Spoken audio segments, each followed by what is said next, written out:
Bom, como eu falei, a gente tem... Deus tem construído uma rotina e um caminho nessas últimas mensagens, e a gente tem tratado de uma maneira diferente os nossos cultos, as pregações, feito através de uma estrutura de séries, né? Mensagens que se seguem dentro da construção de um pensamento. Na semana passada a gente tratou sobre quem nós somos, uma questão de identidade, né? A construção da identidade do indivíduo e como essa identidade também é construída através dos fatores de influência, sejam eles especificamente espirituais, sejam eles culturais, sociais, antropológicos, como você quiser construir a sua individualidade, a sua identidade. E hoje a gente vai tratar de uma outra característica dessa construção, amém? A gente vai tratar de uma outra vertente na construção do indivíduo, que é aquela que diz respeito à igreja, nosso relacionamento comunitário, a construção dos vínculos e das relações associativas, que é quando a igreja se torna significativa e vai muito além da ideia apenas social, mas da igreja também como ambiente espiritual, de construção, de desenvolvimento, de amadurecimento e, por que não, de salvação. Porque dentro da construção teológica a gente vê que a igreja, para algumas pessoas, ela é apenas um reduto de troca de experiências e ela representa simplesmente um lugar de ajuntamento. Mas a gente pode considerar a igreja dentro do seu corpo místico, que é a igreja invisível e espiritual, como o grupo de redimidos ou aqueles que se juntam como salvos. Aí ela tem uma outra conotação, ela deixa de ser um ajuntamento social e ela começa a se tornar um ajuntamento indicativo, porque deixa de ser algo que às vezes a gente achava que era, e aí vem junto dessa construção um outro item que a gente às vezes se esqueceu, que é a igreja como um local onde os salvos se encontram por conta disso. A igreja de I minúsculo, que habitualmente a gente usa como identificação desse lugar, perde seu efeito. A igreja só uma, é a invisível, é a eterna, é a contínua, o que te obriga a fazer parte dela. Porque se você faz parte dela, você faz parte da igreja.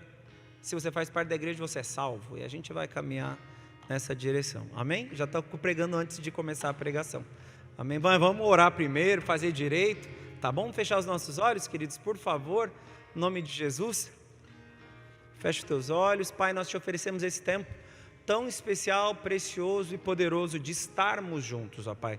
Sabemos que ser igreja, Pai, é um privilégio, estarmos em uma igreja, Pai amado, como grupo, é outro privilégio, ó Deus, e aprendermos pela Tua Palavra e sermos, ó Pai amado, expostos a uma verdade reveladora que nos tira da ignorância e nos proporciona, Senhor meu Deus, um crescimento genuíno, é algo que nós podemos chamar de sublimes, porque o Senhor que nos revela, é o Senhor que comunica a palavra, é o Senhor que ministra os nossos corações, é o Senhor que transforma as nossas mentes, é o Senhor que produz vida e verdade dentro de nós. O que eu peço a Deus é que essa noite não seja, Pai amado, uma noite de informação, ó Pai amado, de culto humano, seja uma noite, ó Pai amado, espiritual, e a palavra, Pai, revelada, que é o próprio Filho, ela possa se tornar algo poderoso nessa noite, gerando separação do que é alma, do que é espírito, não, ó Pai amado, porque nós queremos, ó Deus, entrar num movimento, ó Deus, irracional de culto, mas porque nós queremos separar aquilo que a nossa alma pode produzir de ruim, daquilo que o nosso espírito vivificado pelo Teu Espírito, ó Pai amado, é capaz de nos oferecer. Então nos dê discernimento, que o Espírito Santo nos ajude nessa missão, nos auxiliando no entendimento de todas as coisas. Aquele que se move pelo Espírito nunca se encontra ignorante dos fatos, na verdade é capaz de discernir todas as coisas. Por isso eu peço a Ti, ó Deus, que essa verdade pronunciada pelo Senhor e manifesta nessa noite, neste lugar, seja realmente genuína e real. Muito obrigado, bendito, louvado é o Teu nome, amém. Graças a Deus, amém, queridos? Aplauda o Senhor, por favor. Glória a Deus. Que sem querer eu introduzi a mensagem, acabei tratando daquilo que a gente vai falar. Então a gente já pode ser mais objetivo. Quando a gente entende a construção desses ambientes comunitários, normalmente a gente escolhe uma igreja a partir daquilo que nós podemos desfrutar desse ambiente. A gente pode chamar esse ambiente, ou o prazer gerado por ele, vínculos sociais, oportunidades de trabalho, diminuição de tensão ou algum tipo de auxílio emocional. Acreditamos que a igreja se torna ou representa um abrigo aonde, dentro das minhas mazelas ou das minhas dificuldades, eu encontro um espaço que de alguma forma vai sanar, curar ou me favorecer nas minhas adversidades ou naquilo que eu posso considerar difícil na minha vida. Ela pode se tornar um simplificador. Só que se a igreja for apenas um ambiente pautado na missão de satisfazer aos indivíduos que ali se encontram, a gente perde algo muito valioso da igreja, que é o seu papel espiritual de transformação.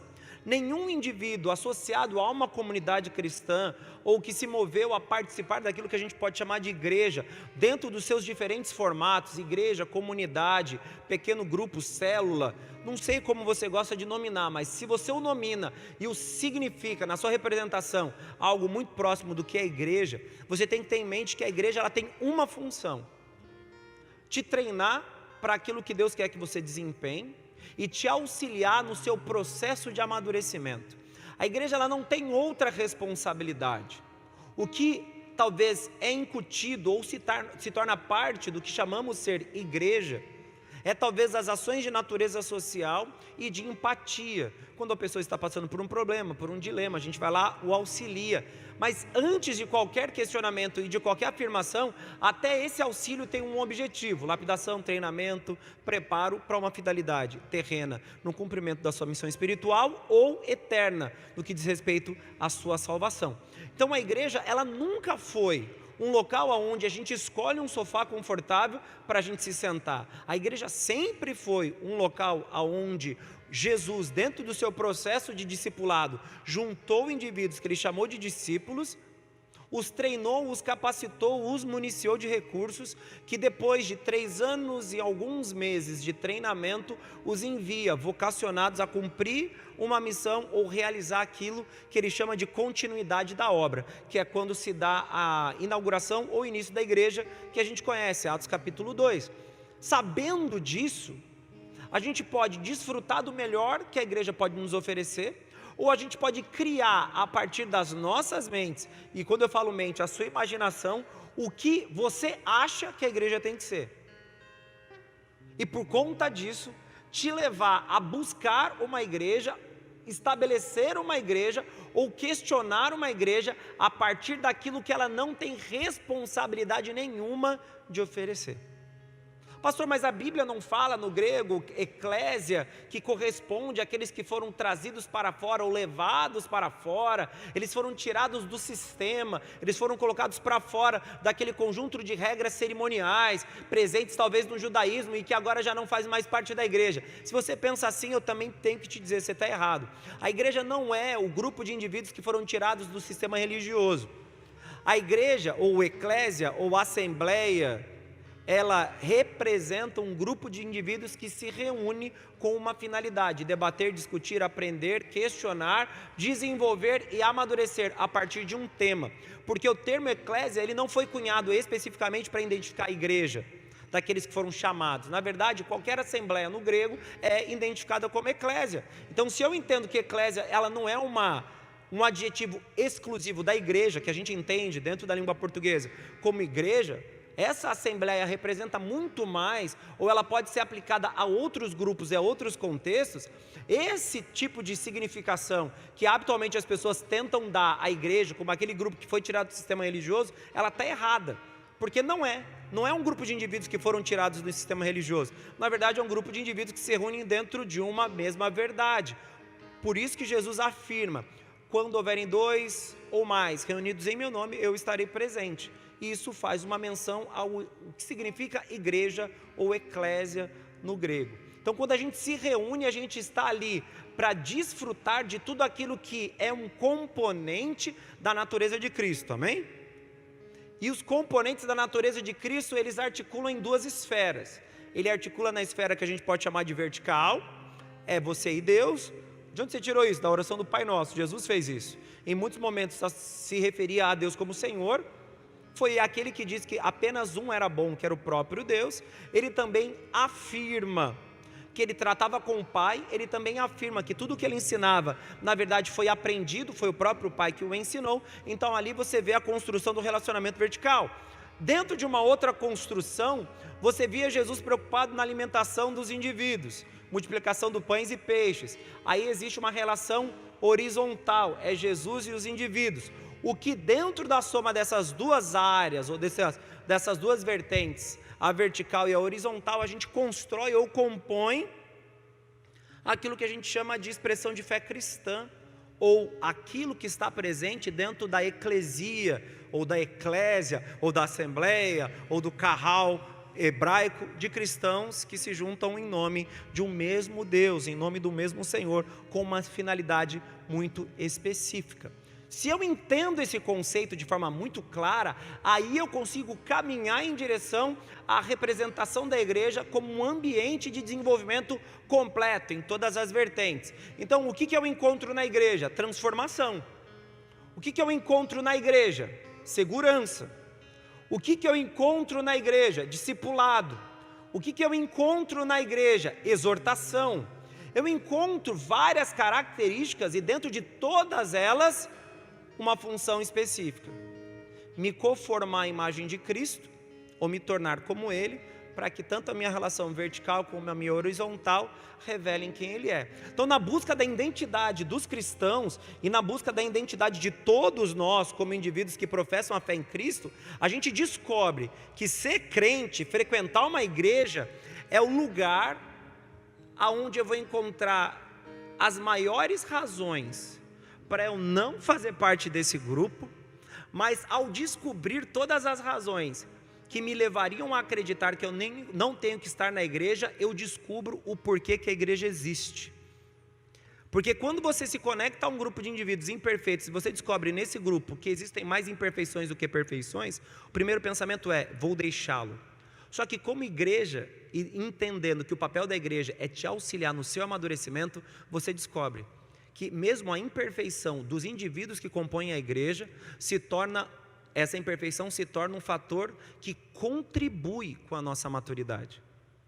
Exemplo, a Bíblia pede para o maduro ter paciência com quem? Com o imaturo. Na igreja você encontra imaturos? Muitos. Aonde você vai poder exercer a sua maturidade? Na igreja. A Bíblia, através dos ensinos de Jesus, Ele manda você dar a outra face. Aonde você vai encontrar gente que dá tapa na sua cara? Na igreja. Nossa, pastor, você está falando mal da igreja? Não, estou falando que a igreja é feita de pessoas. E pessoas fazem isso. Isso acontece tanto fora quanto dentro da igreja. Qual é a grande diferença? É que aqui dentro todos estão comprometidos, ou pelo menos deveriam, com o mesmo propósito: amadurecer. Então a igreja, apesar de todas as suas imperfeições, é o melhor lugar. Porque aquele que te bate, provavelmente vai se arrepender, ou pelo menos eu espero, para te pedir perdão. E ao te pedir perdão, ele amadurece. E você, ao perdoar, faz o quê? Amadurece junto. Existe o crescimento dos dois. Aonde a ação, mesmo que de violência, e eu não falo um tapa na cara físico, uma decepção, uma frustração, uma palavra mal colocada, qualquer coisa, se torna também uma oportunidade de crescimento mútuo para o que perdoa e para o que se arrepende. Então uma igreja, ela tem essa finalidade e essa relevância. Agora me diga, que homem ou mulher de Deus você pode se tornar se você se desconectar do corpo? Eu poderia fazer uma alusão rápida à parábola ou às apresentações figuradas de Jesus no que diz respeito a, por exemplo, a árvore que produz frutos, ao galho seco. Jesus apresentando o cenário de que a gente tem que estar enxertado. Mas vamos fazer uma análise muito simples. Dentro de uma construção espiritual genuína, onde você vai ter que testar e aplicar todos os princípios que você recebe, e ter uma contrapartida que é uma resposta à aplicação desses princípios, qual é o melhor lugar ou o lugar mais adequado para você desenvolver todas essas características? É aqui dentro. Por quê? Porque esse ambiente existe, porque aqueles que se reúnem estão ali dispostos a viver e a construir uma identidade pautada no mesmo padrão. Amém? Todos aqui estão dispostos a se tornar como Cristo. Logo, dentro dos diferentes níveis de maturidade, ou dos momentos de amadurecimento, cada um aqui tem feito e tem buscado a mesma coisa, que é se aprimorar até se tornar aquilo que Cristo pediu que nós fôssemos: santos como o próprio Deus é, e no Antigo Testamento Deus também pede: sejam santos como eu sou santo, e as cartas apostólicas também afirmam: sejam santos porque Ele é santo. Então você percebe que esse ambiente é o lugar, amém, querido? Só que, se você entendeu até agora essa introdução e compreendeu esses fatores, você vai ter que caminhar em direção a um ponto que talvez seja o mais importante dessa mensagem, é onde a gente vai concentrar a maior parte do nosso tempo. Se a igreja tem toda essa finalidade, tem toda essa ocupação, tem todo esse propósito, a igreja, então, ela não é apenas um local, ela representa algo. E quando a gente trata da questão da salvação das pessoas, normalmente a gente constrói a ideia da salvação pautada no indivíduo. Pastor, a salvação é individual? Ela é individual, mas ela ocorre aonde? Em um ambiente coletivo. Fora algumas exceções, como o ladrão, você não percebe nenhum indivíduo que, ao ser alcançado pela salvação, permaneceu sozinho. E eu acho até injusto o uso do ladrão na cruz como referência de um indivíduo que não congregou, porque ele estava morrendo na hora que ele aceitou a Jesus. Ele estava pregado na cruz junto com Jesus. Então ele não pode ser a referência de indivíduo que não congregou, porque ele basicamente aceitou Jesus como Senhor dele no momento da sua morte. Então não tem nem como usar isso como fundamento. Todos os outros indivíduos que foram salvos, eles foram naturalmente inseridos no corpo que chamamos igreja. Por quê? Porque a gente tem que se juntar com os nossos semelhantes? Não, porque a salvação é da igreja. E todos os que reconhecem a Cristo como seu Senhor e Salvador compõem o quê? A igreja. Aqui chamamos de igreja mística ou espiritual invisível. Pastor, mas o que você quer dizer com isso? Eu quero dizer algo muito simples, querido. Se você se entende como salvo, a primeira coisa que você vai ter que fazer é aceitar andar com quem é salvo. Outra coisa, se você se entende como salvo, você vai ter que aceitar as peculiaridades de andar com gente que é salvo, mas não é perfeito. Se você entende que você é salvo, você vai ter que aceitar que você vai ter que andar com gente que é imperfeita, sendo você tão imperfeito quanto eles, mas dispostos a uma única coisa: repetir as palavras do apóstolo Paulo: prossigo para o alvo da minha vocação. Qual é a vocação? Ser salvo. Tendemos a entender a vocação como ser apóstolo. A vocação do apóstolo Paulo é aquela que a gente pode chamar de destino prévio ou predestinados a serem salvos. Todo indivíduo foi, mas nem todos encontraram a salvação ou a reconheceram, se tornando sujeitos a ela, porque a salvação se torna também um ativo humano, não porque a gente é salvo pelo nosso esforço, não é nem por obras, porque a graça é gratuita, mas aquele que responde à salvação se dispõe a se colocar debaixo do legado da salvação. E qual é o legado da salvação? Ser santo como Ele é santo, aceitar o processo de aperfeiçoamento, se conectar a uma comunidade cristã, indiferente ao termo, comunidade, igreja, assembleia, do jeito que você quiser chamar, e se sujeitar ao processo de amadurecimento, que é gradativo, processual, exatamente como a Bíblia diz, que nós vamos de glória em glória, de fé em fé, nós vamos amadurecendo e amanhecendo, entendendo o amanhecer até o sol a pino do meio-dia, até nos tornarmos dia perfeito, sol do meio-dia, na sua plenitude. Todos nós viveremos esse mesmo caminho.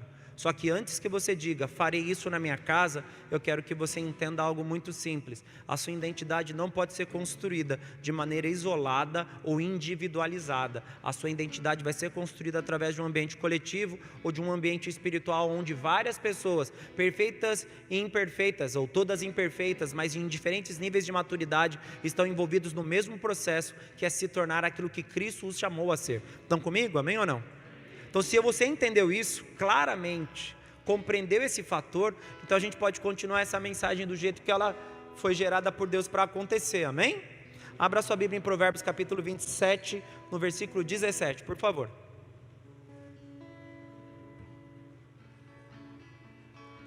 Amém, querido? Está tudo certo aí? E talvez hoje seja a primeira vez que eu vou não entrando num debate calvinista arminiano, né? Porque basicamente eu nunca expus de forma bem literal a nossa construção doutrinária, ideológica, que é característico das igrejas pentecostais e também igrejas que têm uma influência direta de movimentos batistas na teologia. E é basicamente o que a gente é, arminiano, porque a gente entende que existe uma resposta à graça que recebemos. Recebemos a graça, a salvação não é nossa, mas todo salvo responde como? Reconhecendo, aceitando e caminhando conforme aquela verdade revelada. Existe ali não aquilo que a gente pode chamar de livre-arbítrio, mas existe um caminho, a porta que leva para a morte ou para a vida.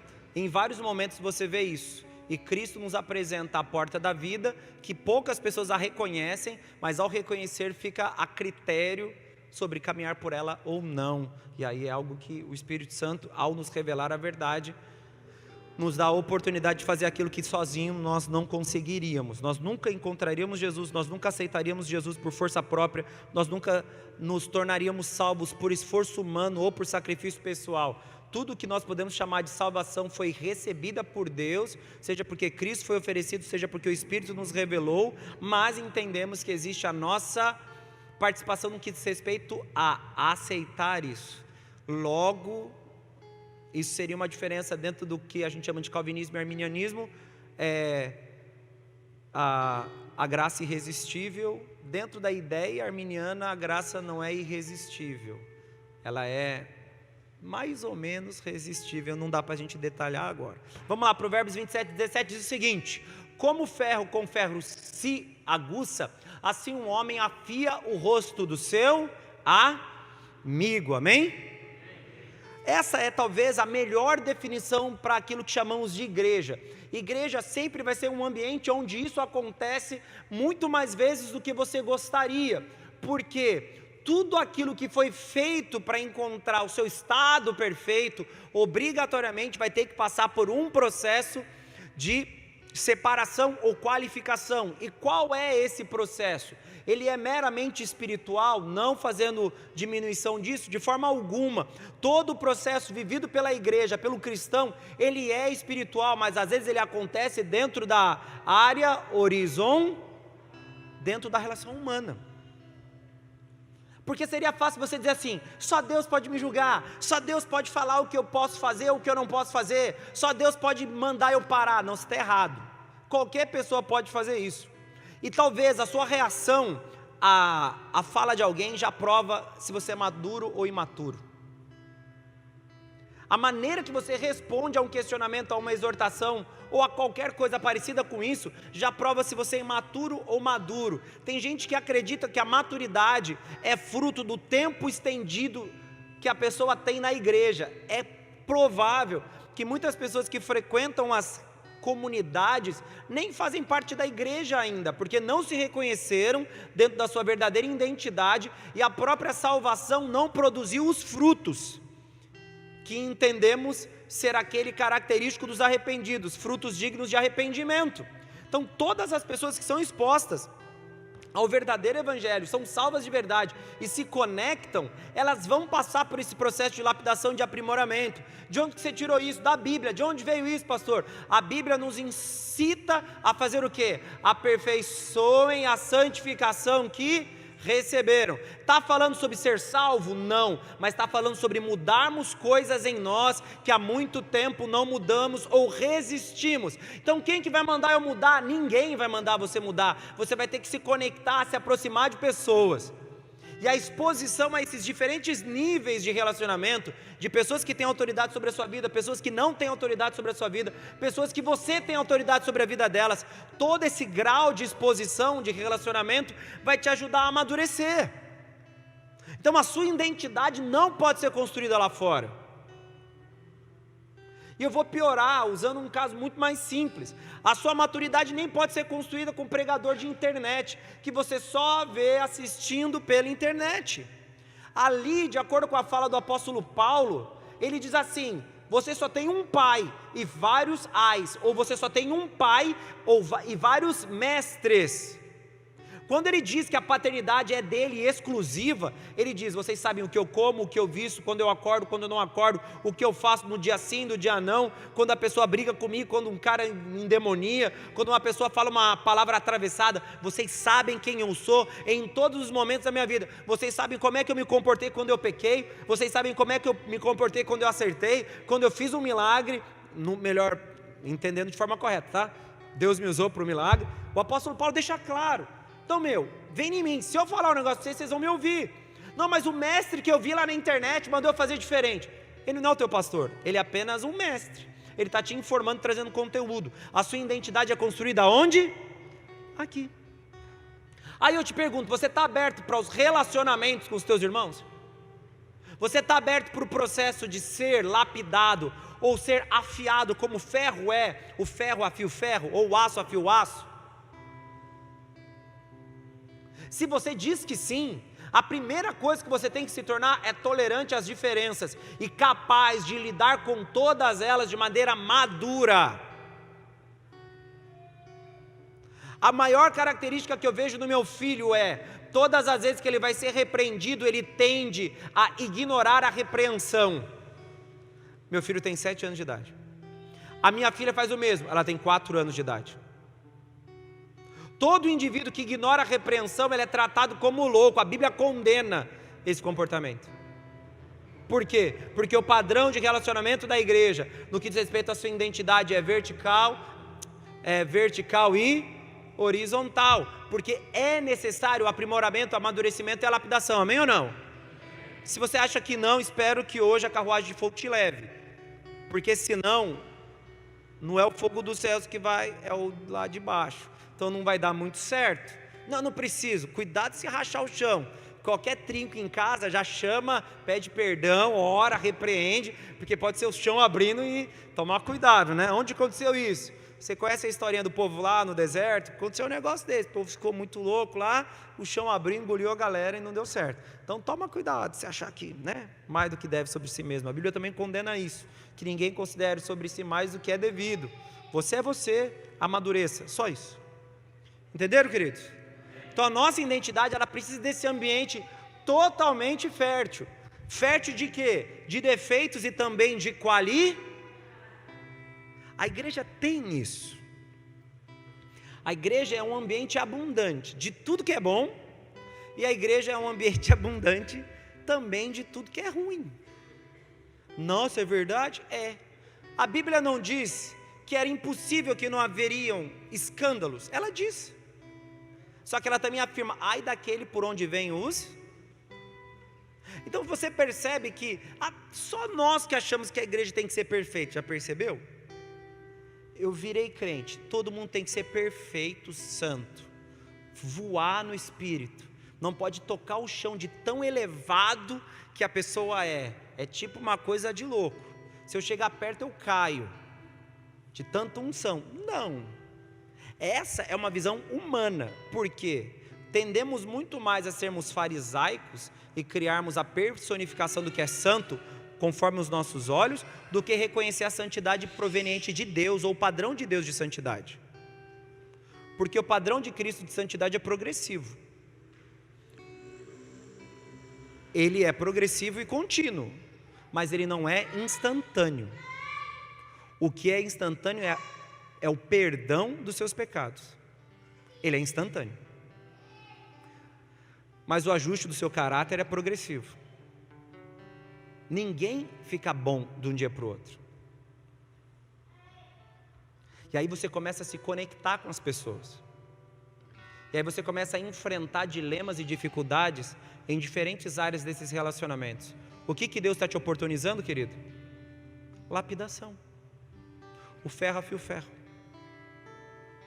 Ali você vai estar adquirindo qualidades e habilidades que vão te permitir amadurecer. Se você já é maduro, essas diferenças vão te dar oportunidade para servir. Você vai ter chance de dar aquilo que você possui. Você vai ter a oportunidade de dividir aquilo que já recebeu. Se você já recebeu sabedoria, conhecimento, se você já recebeu algum tipo de atributo vindo de Deus, e a gente chama esse atributo de dom, divida isso. Até porque aonde a Bíblia fala sobre dons, ela diz de forma bem clara: o dom ele foi dado a nós para tudo aquilo que for útil. Existe uma necessidade. E normalmente ele se manifesta ou aflora de acordo com o nosso amadurecer. Aí você lembra, onde você viu isso, querido? Efésios. Quando a Bíblia fala dos 5 ministérios, ela diz o quê? Que eles trabalham de maneira conjunta. Se é conjunta, representa um corpo. Porque a Bíblia também fala que se uma parte do seu corpo dói, todo o corpo sofre. E depois você vê uma afirmação semelhante, falando dos 5 ministérios que trabalham juntos para a edificação do corpo. Esse trabalhar junto é categoricamente a identificação daquilo que chamamos de corpo de Cristo. O corpo de Cristo também é a igreja, e a igreja também é a noiva. E eles são vistos como uma coisa só, sendo compostas por várias partes distintas. Daí vem a ideia de que a salvação é corporativa, ou seja, aqueles que estão na igreja vão ser salvos. Aqueles que não estão na igreja não vão ser salvos. Qual igreja? A de Cristo. A bola de neve? Não. A de Cristo. Que a bola de neve faz parte. O que não necessariamente a torna a única igreja. Entenderam o que eu quis dizer? É a igreja. Tem pessoas que talvez eu esteja sendo um mestre para elas agora, porque elas têm um pastor de uma outra igreja, que eles são de outros ministérios. Você que é de outra igreja, a sua igreja compõe o corpo salvo de Cristo, faça parte dela. Se conecte, se alinhe, se deixe ser discipulado e que o processo de amadurecimento ocorra. Então a sua igreja também sendo lá pregado o verdadeiro evangelho, que só a salvação em Cristo, só uma só fé, um só batismo, um só Espírito, enfim, os elementos mais primários da fé cristã. Então, você entendeu o recado. Então, quando eu entendo que esse processo é necessário, eu começo a rever a minha forma de enxergar, e eu começo a desfrutar da igreja, o corpo salvo de Cristo, o grupo colaborativo de 5 ministérios, que atuam conjuntamente para preparar a igreja para toda boa obra, porque essa é a finalidade do trabalho conjunto dos 5 ministérios. Então a sua igreja é este lugar, e fazer parte da sua igreja, ou se conectar à sua comunidade local, ou estar inserido de forma íntima a esse grupo de indivíduos que estão juntos com você no mesmo barco, com a mesma finalidade, eu posso dizer, é um único caminho para qualificação, lapidação e amadurecimento. Fora disso, qualquer coisa que você vier me dizer não tem fundamento. E antes que você se esforce, eu não quero ser petulante nem arrogante, a Bíblia ela tem que corroborar com a sua doutrina, com a sua teoria da conspiração. Se a Bíblia não acompanha e nem fundamenta, é melhor segue o jogo, do que entrar numa discussão infundada, baseada no achômetro. Porque a construção da fé é essa. E vocês que têm vindo de quarta-feira, a gente tem sido mais estudo bíblico nas quartas-feiras do que um culto de domingo, mais efusivo, sim, que a gente tem tido nesses últimos tempos de novo. Amém ou não? Hebreus capítulo 10, no versículo 25, por favor.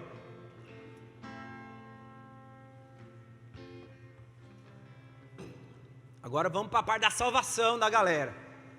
Não deixando a nossa congregação, como é de costume de alguns, antes admoestando-nos uns aos outros, e tanto mais. E você vê que existe uma importância, quando falo e tanto mais, existe uma certa urgência, uma relevância, uma importância que torna estar congregado e principalmente ser admoestado uma emergência. E qual é ela? Vendo que se vai aproximando aquele dia, o dia da volta de Jesus. Então você começa a perceber que todo o trabalho da igreja sempre foi de estarem unânimes, congregando, porque isso vai construir uma identidade. Você vai se beneficiar do processo de amadurecimento, de lapidação, você vai ser socorrido, protegido, você vai ser amparado, ensinado. Aí o que te remete a uma memória, aonde a gente viu algo parecido, as cidades de refúgio do Antigo Testamento, que era um abrigo para todo o homicida que não matou de forma proposital. Existia um grupinho ali de indivíduos. Quem que poderia entrar na cidade de refúgio? Qualquer um? Não. Só aquele que acidentalmente matou alguém e que foi julgado que foi acidental. como a lei do talião, que era a retaliação, olho por olho, dente por dente de Moisés, que vigorava, eu poderia matar qualquer pessoa que matou um familiar meu. Para que essa pessoa pudesse fugir para algum lugar e continuar viva, ela era julgada pelos anciãos da cidade de refúgio. Pensa assim, você mora em São Sebastião, você matou alguém lá. Caraguatatuba é a cidade de refúgio da região. Foi sem querer. Você jogou uma pedra, só que você jogou um paralelepípedo, sei lá, caiu na cabeça de alguém, não foi proposital, foi um acidente. A pessoa que você matou no Antigo Testamento, a pessoa não, porque ela tinha morrido. O irmão, um familiar dessa pessoa podia vir matar você, um homem da família. Só que não foi, você não quis matar a pessoa, você jogou para o outro lado do muro e bateu na cabeça do cara e matou ele. Aí um grupo de anciãos de Caraguatatuba, você fugiu para cá, cidade de refúgio. Vamos julgar, você conta toda a história, ele julga, é verdade, foi sem querer. Ela não pode ser morta, enquanto elas estiverem em Caraguá, ninguém pode encostar nela. Aí se torna a cidade de refúgio, o lugar que ampara e protege aqueles que foram, de alguma forma, criminosos não intencionais. Qual que é a função da igreja? Exatamente essa. Compreendendo que o pecado que a gente comete é na carne, não no espírito, e é algo involuntário, feito por conta da nossa natureza caída, a igreja se torna um lugar de redenção. Não que a igreja redime, a igreja não apaga e nem perdoa, mas a igreja recebe essa pessoa. E ali ela pode se sentir segura. Porque que quem redime é Cristo, o sangue dele paga pelos nossos pecados. Mas a igreja se torna o reduto dos culpados. Quem entrou inocente aqui? Nem os meus filhos, que todos nasceram já em berço evangélico, apesar que lá no berço lá da minha casa não estava escrito evangélico, né? E eles nem gostavam de dormir no berço, eles dormiam no colchão no chão, eles abominavam dormir no berço. Eles são pecadores desde que eles nasceram, porque nós saímos pecadores do ventre das nossas mães. Não, existe uma ideia que fala que porque nasceu, né, do corpo da mulher, por conta da forma de nascimento natural, a pessoa é pecadora. Não tem nada a ver com isso, ou por causa do sangue, não tem nada a ver. Fala da condição humana que tende ao pecado. Filho de crente é pecador, filho de pastor é pecador, filho de ser humano é pecador. Meus filhos nasceram pecadores. E aonde eu quero que eles cresçam? Na cidade de refúgio, na igreja. No ambiente onde eles vão ser treinados, preparados, lapidados, qualificados, vão ser exortados, vão amadurecer e vão estar prontos para viver aquilo que Deus tem para a vida deles. Aqui eles vão estar seguros de várias coisas, mas mais do que segurança, que eles vão estar sendo treinados para tudo aquilo que Deus tem para eles. Então congregar se torna parte da manifestação da natureza do salvo. Todos os que foram salvos se tornaram parte do corpo e sentem prazer em fazer parte do corpo. Sentem o desejo de estarem conectados de forma direta ao organismo vivo chamado igreja ou noiva de Cristo, a fim de se beneficiar de tudo aquilo que ela produz, gera e manifesta. Olha o que está escrito em João capítulo 14, no 1º até o 3º verso. Por favor, querido.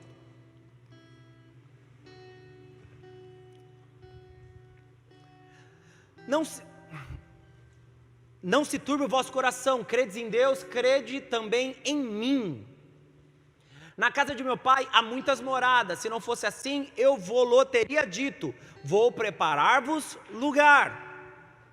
E quando eu for e vos preparar lugar, virei outra vez, e vos levarei para mim, para que onde eu estiver, estejais vós também. A intenção de Jesus sempre foi qual? Buscar um grupo, amém? E o que representa o grupo na terra, que vai ser buscado por Jesus? A igreja. Jesus vai buscar um grupo ou um indivíduo? Um grupo de indivíduos, que compõem a igreja, sendo cada um tijolo dessa igreja espiritual que é construída. Então você começa a notar características do ambiente comunitário e coletivo sendo a base daquele que vai construir o teu caráter e a importância de você estar envolvido nele. Efésios capítulo 5, no versículo 27 até o 29, por favor.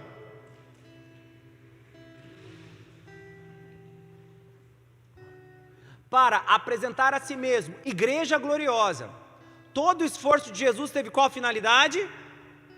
Trabalhar a igreja para que ela esteja apta para ser aquilo que naturalmente ela foi concebida para ser, o Israel de Cristo, como alguns preferem chamar, para apresentar a si mesmo, igreja gloriosa, sem mácula, nem ruga, nem coisa semelhante, mas santa e irrepreensível. Assim devem os maridos, pula para o 29, perdão, pula o 28. Porque nunca ninguém odiou sua própria carne, antes alimenta e sustenta, como também o Senhor aí. E o que a igreja representa como carne? Ela é o corpo ativo de Cristo Se você é pré-tribulacionista, o que é pré-tribulacionista, pastor? Nem sei o que é esse negócio. Vai ter um evento cósmico, vai ter um toque de trombeta, Jesus vai estar nas nuvens, e a galera vai para o céu. Isso é arrebatamento.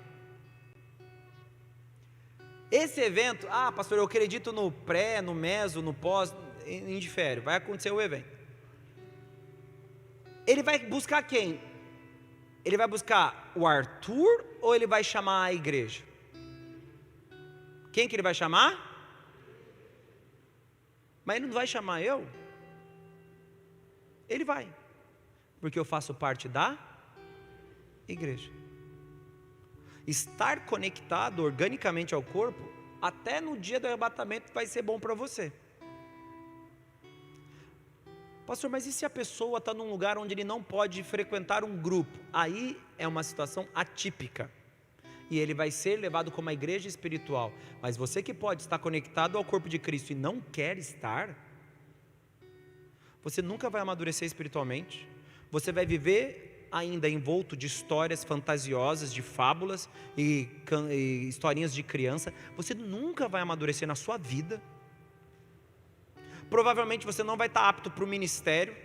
Então eu vou sair dessa igreja e vou para outra. Pode ir, imaturo, não vai mudar nada, mas eu vou ter um cargo. Se o cargo define a sua maturidade, você não sabe nada de maturidade. O que define maturidade não é um cargo, é o seu fruto. Me diga qual você tem e a gente vai dizer em qual estágio de maturidade espiritual você está.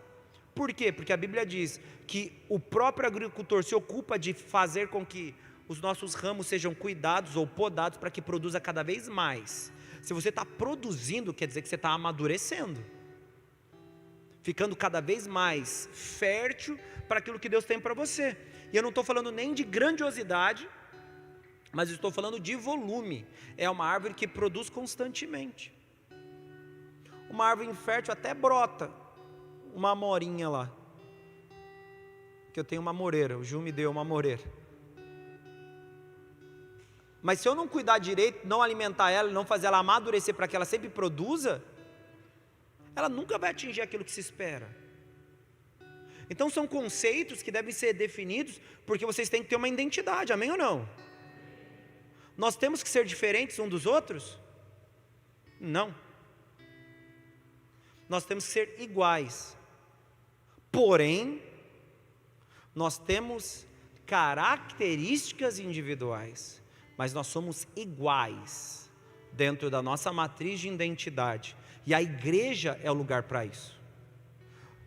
O período da pandemia, de forma particular, me assusta, não apenas os números alarmantes de mortos, que fez com que um número assustador de pessoas, infelizmente, morresse nesse curto espaço de tempo, porque isso já é um pânico geral, não é sobre crentes e não crentes, sobre pessoas. Mas algo que me assusta no grupo crente é como a ausência desses ambientes coletivos acentuou certas características de personalidade, e como essas características destoam assustadoramente da identidade do cristão. O que prova, no mínimo, para uma vida espiritual saudável, esse lugar é necessário. Estar reunido é necessário, Participar da sua célula é necessário. Se comprometer com algum tipo de atividade é necessário. E se você se acostumou a não fazer mais nada e apenas observar os eventos acontecerem, cuidado. Porque talvez você esteja se desconectando daquilo que Deus te deu. E não vai ser culpa da igreja, não vai ser culpa minha como pastor, do líder, do presbítero, do diácono, de ninguém, é sua. Porque fazer parte da igreja não é uma escolha que eu posso fazer por vocês. Pastor, mas você poderia pregar melhor e se tornar um pregador atrativo e chamativo para que as pessoas fizessem parte da igreja. Não. Eu tenho que cumprir a missão que me foi delegada. Se a forma de eu pregar é essa, e é a maneira que Deus me deu para cumprir minha missão, eu vou qualificar aquilo que Deus me deu, mas eu não vou me transformar num personagem para que eu me torne atraente. Eu não sou um produto, eu sou um mensageiro. O máximo que o mensageiro faz é melhorar as pernas para poder pedalar mais rápido, a bicicleta para entregar para o maior número de pessoas as cartas que foram endereçadas. Mas o conteúdo da carta não é de responsabilidade dele, é de responsabilidade daquele que enviou. Então meu papel é qualificar a entrega.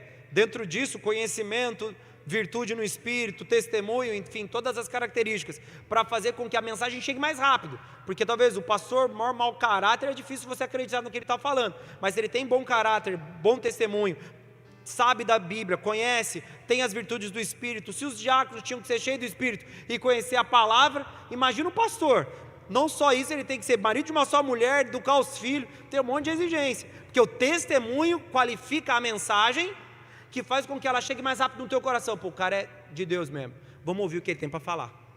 O caráter acaba se tornando o aumento da velocidade da entrega da carta, amém? É o que eu posso fazer, a fim de que essa mensagem abunde no teu coração e te transforme, te tornando aquilo que Deus te chamou, para que você faça o quê? Conscientemente, escolha fazer parte do corpo ativo de Cristo e reconheça, a igreja é o lugar onde eu tenho que estar, conectado aos meus irmãos. Então eu vou parar no final do culto, vou passar no boas-vindas, vou conversar com os irmãos ali no balcão, vou entrar em contato pelo direct ou pelo messenger da igreja, eu vou me apresentar, se bobear vou me batizar até no domingo. Ô Marcelo, presbítero, e aí, dá para dar o cursinho? Vem, a gente vai ministrar o curso, você vai batizar no domingo e vamos junto. Mas eu não estou bom, a gente está um pouco melhor talvez, bom a gente não está ainda, e estamos correndo para isso, até que Cristo complete a boa obra que Ele começou, até que Deus complete a boa obra que Ele começou, a fim de testificar a glória dEle.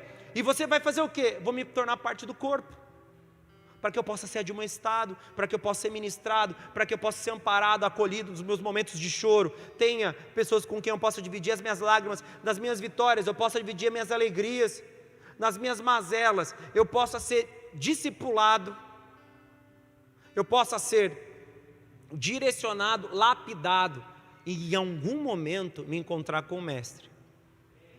E quando eu me encontrar com ele, eu não vou ter muita dificuldade, porque eu vou me sentir em casa, porque eu já vivia essa casa aqui na terra, agora eu só estendi essa casa para a eternidade, para viver na plenitude daquilo que Deus tem para mim, para a infinidade dos meus dias, até que se complete a eternidade, como ela nunca vai se completar, vou ter que me acostumar a andar com Jesus, trocar ideia com os caras lá, com Abraão, com Noé, dar uns tapas na orelha de Adão e de Eva, e vida que segue. Tá, essa vai ser a nossa realidade. Pastor, o que vai acontecer depois da eternidade? A Bíblia não fala. Então, pode sonhar à vontade. O que vai acontecer depois? A Bíblia fala até a eternidade começar. Depois fala que vai ser eterno. Mas o como vai desenvolver as coisas lá, ninguém sabe. Então, mas não vai inventar, Deus mostrou para mim num sonho. Não vê com essas loucuras aí não, velho. Já tem seita demais espalhada no mundo, que alguém teve um sonho, um bicho apareceu lá para ele, escreveu umas coisas de ouro lá, e falou que já tem demais. Não vai estar nessas doideiras, essas coisas loucas aí não. Quem que você é? Zeus Deus, né? Não sei se vocês já viram o vídeo do Zeus Deus lá, tem louco para tudo, então não vai com essas loucuras, misericórdia, só vai até onde a Bíblia fala, não acrescente nem tire, para que você não seja anátema, e vem na igreja, porque é o lugar onde essa identidade vai ser construída. Romanos capítulo 8, versículo 29 até o 30, 2 versos. Amém, queridos? Estamos juntos, amém ou não? Porque os que dantes conheceu, a gente está falando de predestinação, também os predestinou para serem conformes à imagem do seu Filho, a fim de que ele seja o primogênito entre muitos irmãos. E aos que predestinou, a esses também chamou. E aos que chamou, a esses também justificou. E aos que justificou, a estes também glorificou. Você vê a composição da jornada do salvo até ele se tornar parte da igreja gloriosa, que é aquela que vai ser recebida como noiva ataviada pelo noivo. Então o processo é esse. Para todo que foi salvo, ele foi chamado para fazer parte do corpo eleito, daqueles que foram separados para a salvação. Tem um menino aqui da igreja, que faz tempo que eu não vejo ele, mas antes ele ministrava nos ministérios de jovens. Ele falava só sobre a geração eleita. Você conhece ele, ó? Conhece? Falava só de geração eleita. Eu não sei se você já leu esse texto da geração eleita. A gente fomos separados como geração eleita, sacerdócio, mas também como povo adquirido. Nós nos tornamos algo muito semelhante ao Israel judaico, as 12 tribos judaicas que compõem a nação de Israel. E o apóstolo Paulo fala que o verdadeiro judeu não é circuncidado no prepúcio, mas no coração, nos colocando dentro do quê? De um povo. Qual povo? Eleito, que vai ser salvo. A eleição bíblica para o povo hebreu sempre foi clara, o destino pré-definido era um povo inteiro. Para a igreja se aplica o mesmo conceito. Vamos embora daqui como igreja, não como indivíduos. A salvação me alcançou para me inserir num grupo de salvos e me tornar parte de algo extremamente importante. A pandemia roubou duas coisas. Roubou a nossa alegria, por conta do período que a gente passou, pelas perdas de pessoas queridas, mas para muitas pessoas, pela ausência desse relacionamento e da ideia de salvo como corpo, a identidade de igreja. As portas do inferno não prevalecem contra você, amém, querido? O que está escrito mesmo? Igreja. Quem que vai meter o pé na porta do inferno? Você? Nós. A igreja tem essa autoridade. Você começa a notar que expressões relevantes, que às vezes foram interpretadas de uma forma errônea, deram a um indivíduo habilidades e capacidades que nunca foram dele. Alguns intérpretes entendem que as portas do inferno correspondem à morte, não necessariamente a uma porta espiritual. A gente até não teria problema em usar nenhuma das duas referências, porque a morte foi capaz de parar a igreja? Não. O que foi capaz de nos separar do amor de Cristo? Nada. Nem a morte, nem o inferno, nem os anjos, nada. O amor revelado em Cristo Jesus que nos torna um com Ele e uns com os outros, que é o corpo ativo. Jesus é o cabeça de alguém? Não, Jesus é o cabeça de um corpo, composto por todos nós. Não se esqueça que você é a igreja. Não se esqueça que a igreja evidencia a sua salvação. Não se esqueça que estar aqui é muito mais do que participar de uma religião. Estar aqui é declarar ao mundo que você é salvo. Mas só porque eu estou dentro desse grupo de pessoas? Não, porque você se tornou a igreja de Cristo na terra e entendeu esse papel, essa missão e essa função e se dispôs a ser aprimorado, lapidado, até que se cumprisse os seus dias. Abra a tua Bíblia para a gente encerrar, não dá mesmo para pregar inteiro, infelizmente. Hebreus capítulo 10, no versículo 25 e 26. A gente podia falar da cidade de refúgio, um monte de coisa. Não, abre outro, rapidinho, Léo. É Efésios capítulo 1, no versículo 5 e versículo 11.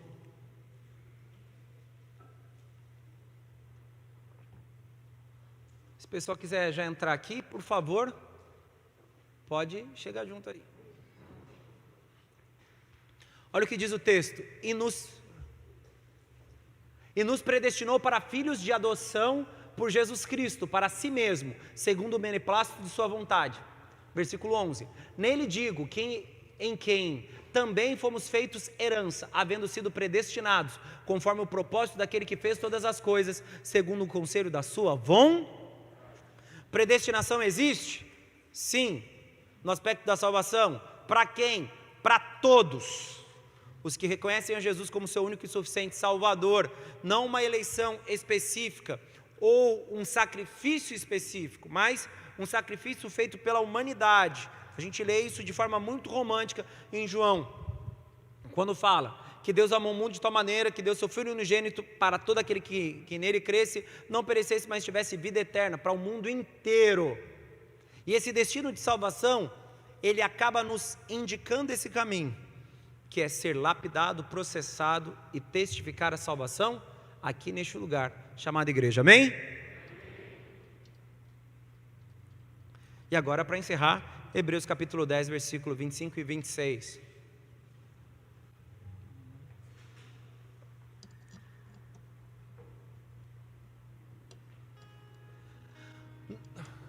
Eu já tinha lido, né?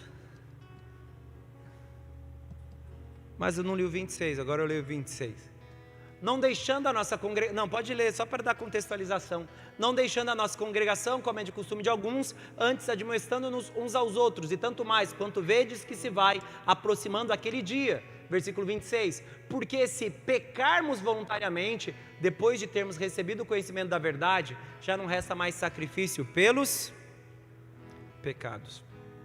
Se abandonarmos a graça depois de tudo que nos foi feito, não há mais nada para ser feito. Esse texto fala sobre o quê? Ou dá um indicativo do quê? Eu sou salvo? Sou. Até a página 1, porque eu tenho que perseverar como salvo.